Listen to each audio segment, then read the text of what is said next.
Next on the list of the top 10 distractions in the Messianic world today, the Lunar Sabbath. What number is this now? I'm at number 7. Oh, wow. Okay, number 7. There's a new revelation to most. In both the Old and New Testaments, the weekly Sabbaths always fell on the 8th, 15th, 22nd, and 29th days of the month. Yeah, he's totally wrong on that.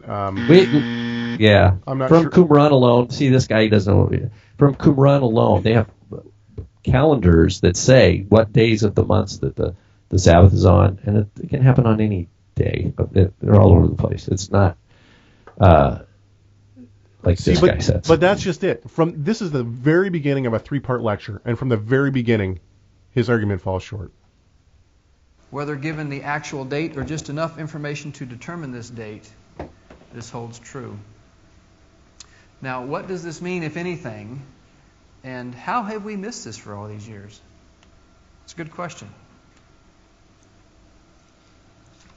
How is it possible for the Sabbath to always fall on the 8th, 15th, 22nd, and 29th days of the month? This is something, well, let me go ahead and finish the slide here, because this is not possible with the Gregorian calendar. And this is a question that every Sabbath keeper has to answer, needs to answer, must answer if they're going to be honest with themselves. Because the evidence is in Scripture. Okay, yeah, so the evidence is in Scripture. First of all, not only is this a distraction, this is a huge distraction.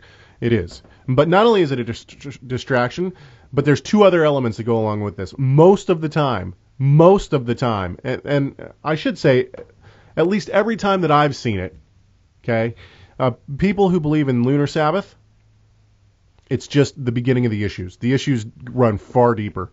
Deity of the Messiah issues, canonicity of Scripture issues, all sorts of stuff. This is just it's like a symptom of a deeper issue.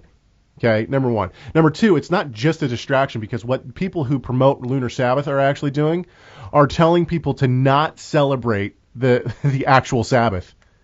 They're taking people who would normally be good Sabbath keepers, and they are leading them to sin by not keeping the actual Sabbath.